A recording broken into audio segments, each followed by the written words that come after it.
No, thank you for the opportunity to come here and speak with you guys today. I really appreciate it. I don't remember that much of my student life because it was a long time ago. It doesn't have really much to do with what I did when I was a student, but rather it was a long time ago.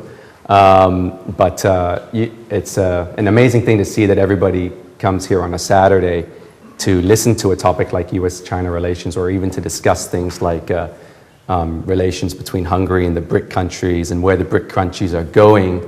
It is an important topic, I think.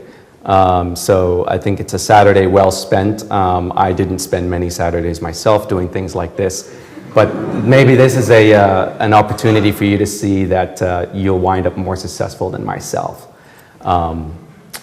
because you pay more attention to this kind of stuff. But like the introduction, just to build on that a little bit. I've been here for 2 months now. I showed up in September, and I've been in The Hague before this, and also Bogota, Colombia before this.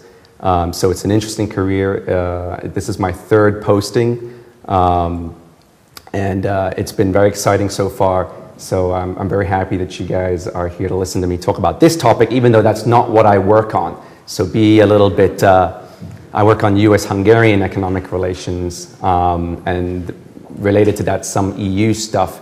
So be a little kind when it comes to question and answer period, and then maybe I'll get out of here in one piece. But what I will say is that it's exciting times for the United States and China. Before I start, I want to say that as a presenter, we're always cognizant where we're put in the schedule, and I understand that I'm before lunch, so I'm the one that's barring you guys between, well, I'm standing between you and your opportunity to have some good food, so I'll make sure that, that it's worthwhile. Okay, this is very dangerous when I have a lot of different pieces of technology in my hand. Let's see. Okay, so US-China relations. What I want to do today is give you guys an overview of US-China relations, just from a general perspective, and that way it'll help you frame what you've learned and heard during your attendance at this conference these past 2 days, and hopefully it'll generate some food for thought for questions later on. I'll try and leave some time for questions, and help you frame, what it is that you've heard from the perspective of an American. I am an American. I'm of Chinese descent, American. I understand there's a lot of Chinese descent Hungarians here. So I guess it's possible that I could talk about this topic. Let's see. Page down. There we go.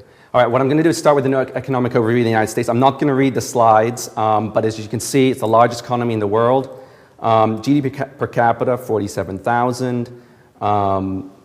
And then the composition of our economy is important. You should look at those numbers because I'm also going to show you what the Chinese numbers look like. But you can see that we're a market-oriented, service-oriented economy, mostly, and also we're industry-oriented too. Just to give you put this in perspective, we rank in terms of our GDP per capita. We're number 11 behind Kuwait, and we're above Andorra, which is number 12. There are 2 EU countries that have a higher GDP per capita than we do. This is at purchasing power parity, by the way. That's Norway at 54,600 and Luxembourg 82,600. So maybe that'll inspire some of you guys to go to Luxembourg. I can't go without quitting my job and maybe frustrating some folks in the State Department, but let's see. But number 1 in the world is Qatar. It's 179,000, so they're making quite a bit of money. I guess there have been a lot of studies correlating happiness and wealth, and maybe saying that it's not really correlated, but I think I'd be pretty happy with 179. But I'm happy with 47,200, and of course we're working hard to make that number go up as quickly as possible in an environmentally sustainable fashion. These are figures from 2010, so that the annual growth rate has since gone down a little bit. Unemployment rate has also gone down a little bit. The most recent number I have is 9.1%, but inflation's gone up a little bit. So if you were to look at The Economist and their projections for 2012, they would say that, I'll I'll tell you what they say as soon as I find it. Where'd it go? Well, anyway, unemployment is probably going to be about 9%. Growth is going to be lower than 2%. The Department of Commerce actually lowered it to about 1.3%. And then inflation is probably going to be about 3%.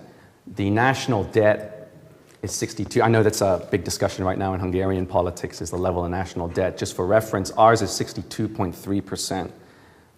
It's forecasted to rise to 76% by 2014. But we're definitely taking measures to try and avoid that. We are, now you might have been reading the newspapers and you might have heard that we are the biggest debtor in the world at 14 trillion. That's kind of a big number. It's hard to fathom mathematically.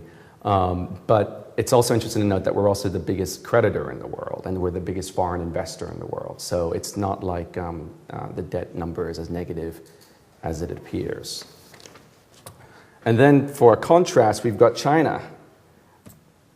They're the second largest in the world, and if you look at Euromonitor's projections, now I can't speak English either, they're going to overtake the United States in 2017. Now, if you go to the CIA World Factbook, it's interesting. They rank us as the second biggest economy in the world because the biggest, according to them, is the European Union. But that's not really counted as a country. But if you were to take all the European 27 together, they would be the biggest in the world.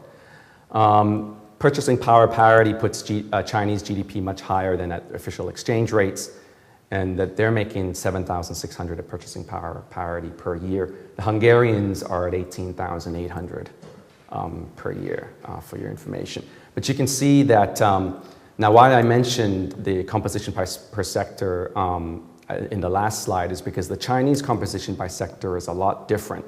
And in fact, it's much more different when you look at how the composition by sector based on where people work. If you look where people work, agriculture, you remember the United States was 1.1%. China's 10.2% by GDP. By occupation, it's 38% in agriculture, 28% in industry, and 34% in services. And as everybody knows, the Chinese growth rate is one of the fastest in the world for a large country. And then you can see right there the unemployment and inflation rate. The 2011 economist projections are for GDP growth to slow a little to 9.1% and inflation to go to 4.4%. And there you have their public debt to GDP ratio as well. So now, just to build a little bit on one of the previous points I made about China's rapid rise, this chart illustrates how it's performed over the recent years since the year 2000. Now, in the year 2000, it was ranked the fifth largest economy in the world, just behind France. And now it overtook France, I think it's 2005. Let's see, that's there. It overtook Germany in 2000, and it's hard to see from the side, but 2007, I guess. And then overtook Japan in 2009. And so the Euromonitor says it's going to overtake us in 2017. So that's out there somewhere. But it's not, some observers look at it and say, we're worried in the United States because we view the Chinese growth as a threat.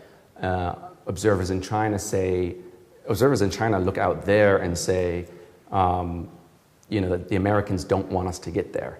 The administration doesn't view it either way. I mean, we view the rise of China as a good thing, that it creates a country with whom we can cooperate to address our joint challenges, and we look forward to the moment where we're actually working together on a lot of levels, but the moment where we work together even more to address our joint concerns and resolve global issues for the good of everybody, so that the world grows faster and is a more secure place. All the good things like that. So that's how the administration views the relationship with China and China's rapid rise. And also we shake hands. So the President Hu Jintao, just a picture, he meets Barack Obama, and the U.S.-China economic relationship, in a word, is important. Well, not in a couple of words, is important to us both. And I'll talk a little bit about why, but you can look just from the trade perspective. China is our number 1 export market. The US is China's number 1 export market. It's easy to get confused with these reciprocal relationships. China is our 3rd most important export partner. The European Union is our 1st. And it's not just about trade, it's also about the investments that our companies have in China, the investments that Chinese companies have in the United States. You can see the figure right there, 60 billion in 2010 is how much we invested in China. And we've got a large number of companies there. So the bilateral economic relationship between the United States and China is important, not just because of trade, but also because of investment and because of lots of things. You'll see a little bit about that in the future when I talk about tourism. But we have a lot of links, not just trade. Now I'm going to show you a slide that demonstrates visually how the trade between China and the United States looks. When I was thinking about becoming an economist, I really worried about, being one of those guys that you saw on TV with the big library of books behind him and just kind of talking really monotonely about inflation rates and bank recapitalization and all of that, which I'm doing now anyways, but I figured I wouldn't stand in front of a bunch of books and instead stand in front of some nice, pretty pictures. But this is, you can see here, there's obstacles here. Let's see.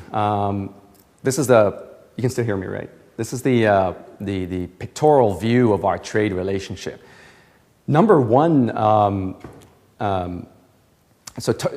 reciprocally speaking, both China and the United States are in each other's top 5 for most important import and export markets. You can see which other countries are here in terms of where we import stuff from. China is number 1 at 1.47 trillion. Conversely, that makes us their largest export partner.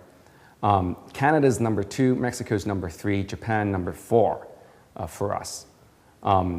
We import from a lot of areas, but you can see that from this listing, NAFTA is very important to us, and also our neighbors are very important to us. But like number 4 is Japan, number 1 is China, so it's not necessarily all NAFTA, it's not necessarily all our neighbors.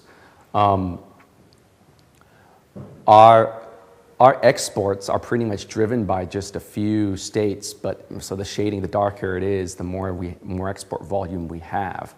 But we do have exports that are pretty balanced from, across the country except for that part in the middle. It's interesting to see that the Chinese, both their exports and imports are very concentrated on the coast. And for those of you who've been to China, you'll see that there's a big difference between the coast and the interior. I actually grew up there. So this is a pictorial view. These figures are from 2008. And from U.S. exports, again, Canada, Mexico, very important to us. And then you've got the U.S. exports to China too, which is 71.4 billion, which makes it number 3, just like the slides said.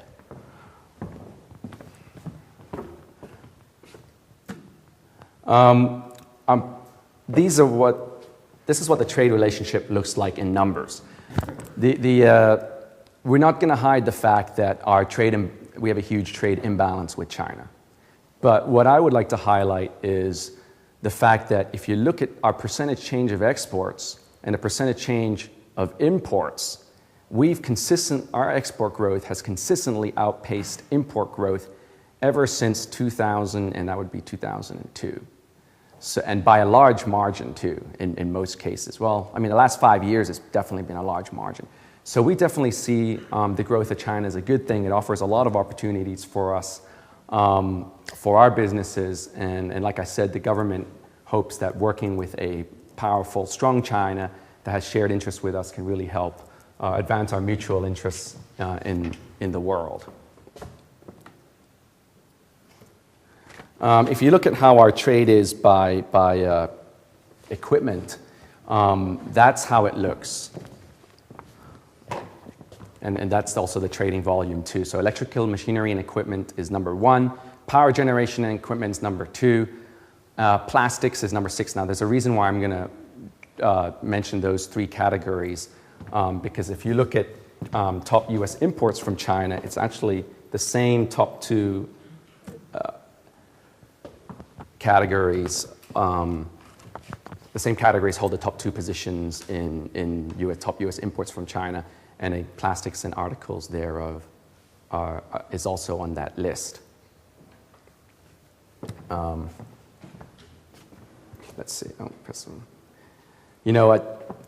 I don't know what that is actually. That's kind of oil seeds and fruits, but I guess they're special fruits, which is why they're so important in our trade relationship. Okay. I went through the news and company websites, and I pulled out some examples of famous American brands that are doing business with China, and just to show you why the economic relationship between our 2 countries is so important.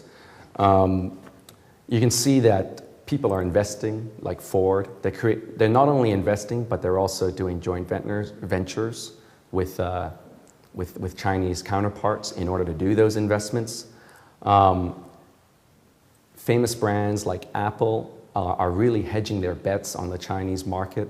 As you can see, they sold $4.5 billion in revenue in 2010. That was 16%. It's up from 2% of total revenue in 2009. So you can see how fast things are growing in China and how many things the Chinese are buying. So we definitely want to be a part of that picture.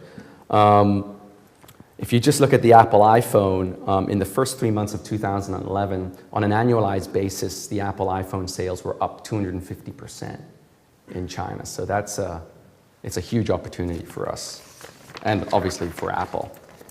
And then if you look,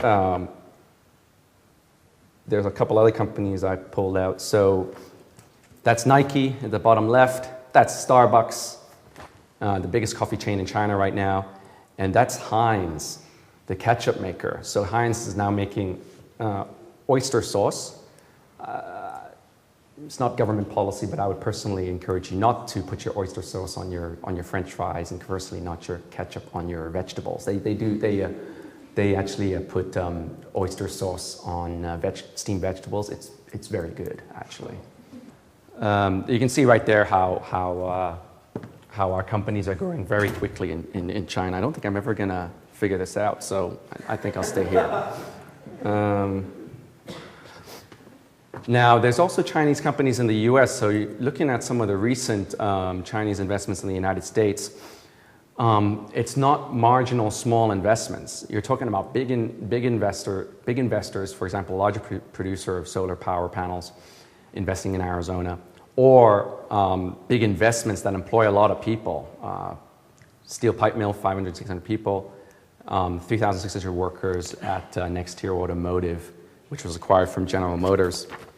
Some observers are saying that the Chinese want to invest in the United States because they want to have, a presence in their largest market, and product design cycles, product life cycles are getting shorter and much faster. So it makes sense to be closer to your primary consumers, but also because they want to take advantage of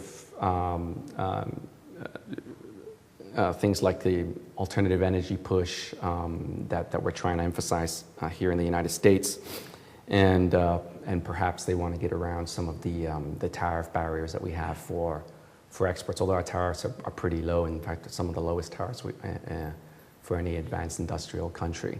But in any case, whatever the reason is, it's important for our investors to be in China, for Chinese investors to be here, and that's another element of how important our bilateral economic relationship is. I want to mention another element that I mentioned before, which was tourist travel. That's important to bilateral trade and bilateral relations. It's important to trade because what a tourist spends in the United States is considered a U.S. export. It's important to bilateral relations because it exposes the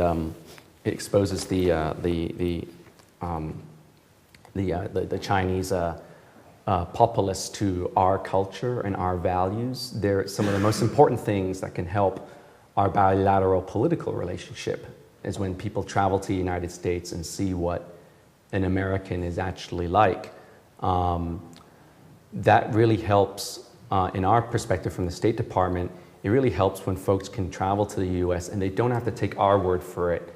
They don't have to, it's hard for people like us to go out and convince people that Americans are a certain way because of our position and also because there's not that many of us. And I guess a third reason is because I tend to destroy everything I move around here. But you can go to the United States yourself and formulate your own opinion of Americans. And that's why we promote not just tourist travel to the United States, but also we have exchanges for Chinese officials, Hungarian officials, Hungarian students, Chinese students to come to the United States, see what the country's like, and see for yourself whether we live by the values that we espouse around the world and how those values have helped us as a society grow and develop. If any of you recognize this picture, that's the Golden Gate Bridge, and this is a view of downtown San Francisco from over the Golden Gate Bridge, and also a view of the moon. And if you go to the moon, then you can get a view of, then you get a view of this, the Great Wall, but that comes later. Let's see, let's go back to some of the most, just to give you an overview and to talk, I guess, a little bit more lightheartedly about some things. Here's some of the top destinations in the United States. If you look at the number of visitors, actually, Times Square is number 1, and then the Las Vegas Strip is number 2. Although for the Chinese, California is one of the biggest destinations for them. About 50% of Chinese visitors to the US actually go to California. But can you see how this relationship is important, our bilateral economic relationship, because it's grown so much over the last 7 years, 53% alone from 2009 to 2010. That makes China the number 11 sender of tourists to the United States. Number 1 is Canada, number 2 is Mexico, obviously because they share borders with us. A lot of Canadians go shopping in the United States as well to get good deals. Their spending has also gone up. So the spending has actually gone up by more than the number of people, so their spending per person has gone up too. So that's important as well to us. They spent $5 billion in 2010, and they're actually number 7 ranked in terms of the highest spenders in terms of tourist spending in the United States. And you can see right there, the Canadians are our good friends, spending the most, and the Japanese number 2. Conversely, Americans go to China a lot. That's Shanghai, that's Lhasa in Tibet. That is the Great Wall, and that's a busy street with lots of nice lights. I couldn't find reliable figures about how many went, but I mean, there were some news reports about 3 million going per year from the United States to China. It's growing rapidly. That's the list of all of the big tourist attractions in China. But the important thing to note, I think, with the bilateral flow of tourists is that, going back to what I had said earlier, it's really helping strengthening our ties between the two countries, helping mutual understanding so that those kinds of things don't just happen at a political level, and so that there's less misunderstandings between people at a personal level. I mean, I always contend that if you were able to, I mean, there's a lot of people out there nowadays who are trying to, hurt our interests or use violent means to promote their own ends against U.S. interests. And I contend that if these folks would just sit down at the table together, I think a lot of those conflicts would be resolved. I mean, I don't know how many people actually have met an American and how many Americans have met their quote-unquote counterpart. But if they could sit down and talk with each other, they would find they would have the same concerns. I mean, we all want to have a safe place for our families. We all want economic growth and feel secure in our job. Those things are important. Those are humankind rights and priorities. I wanted to leave you with since I'm from the U.S. Embassy, I wanted to leave you with a little bit of what the administration is saying about our bilateral relationship. Now, the reason I chose these quotes is to show you the framework the administration is trying to put together in order to manage our bilateral relationship. That's the view that we have. And we know that the bilateral relationship has some struggles and has some issues, but the overall framework within which we're trying to operate is one of cooperation, where we have mutual interests that we pursue jointly, one where our relationship with China is viewed as a priority by our government, and conversely so in China as well. As you can see, it was important to Obama because the economic relationship with China can play a big role in American growth and generating jobs. And we have now, as I mentioned right at the beginning, and that's the reason I mentioned it, America is number one for the time being. China's number two in terms of economic size in the world economy. We have a responsibility, both of us do, to make sure that there's sustained and meaningful global growth, and that there's a system in the world in which that growth can occur in a fair, balanced, and sustained way. So that's why, that's also why the relationship's important. Biden said many of the things that I just repeated during the presentation, which is we can meet global challenges together. China and the US face many of the same threats. Now, some of you might be asking, well, what are those same threats? I mean, if you look at the US posture, America is an Atlantic power, but it's also a Pacific power. And China's a Pacific power. We both share. America has a lot of alliances in the world, including in the Asia Pacific. And both China and the US share, in a mutual sense, the interest that the Asia Pacific region and the sea lanes in the Pacific remain open and safe. China has benefited immensely from alliance systems and a global trading framework that we helped develop in the world and in Asia and Pacific, because they've been able to export their goods in a safe manner because those sea lanes are secure. That's just one example of how that we have mutual relationships in an area like the Asia Pacific or in the Pacific Ocean. I mean, there's lots of other areas where we continue to dialogue and work together, like in Iran and Pakistan, in terms of nuclear non-proliferation and in handling North Korea. So China's growth, we really do see it as something positive that can generate a strong partner with whom we can work. And that's exactly what Hillary Clinton said right there at the bottom. Thriving America is good for China. Thriving China is good for the United States. And we got more to gain from cooperation and conflict.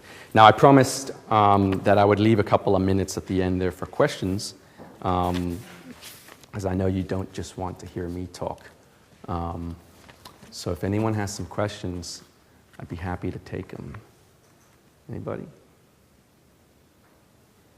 Let's see, what else can I say about China?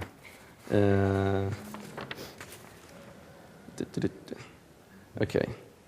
Yep, but I mean, and even if you look at Europe too, I mean, China's got a vested interest to make sure that Europe emerges from the current financial and economic crisis that is facing actually a lot of us around the world. Europe's a big export market for the Chinese. It's our biggest trading partner, so we have a vested interest in that too. So I think the bottom line here is that we're looking forward to working with China. We're looking forward to resolving our issues, any issues that we have together in a cooperative manner. And Biden and Clinton actually it's Clinton and the Treasury Secretary Geithner started a strategic economic dialogue where representatives from both sides, from all across the spectrum of agencies, are talking with each other to address issues like growth and sustainability, environmentally friendly growth, and other issues like that. So we talk and we do interface on many different levels. So hopefully this speech and presentation gave you a little bit of a sense of what the relationship with China means to the United States. And hopefully it'll frame your discussions as you move forward in this conference. But thanks for your time. Appreciate the attention.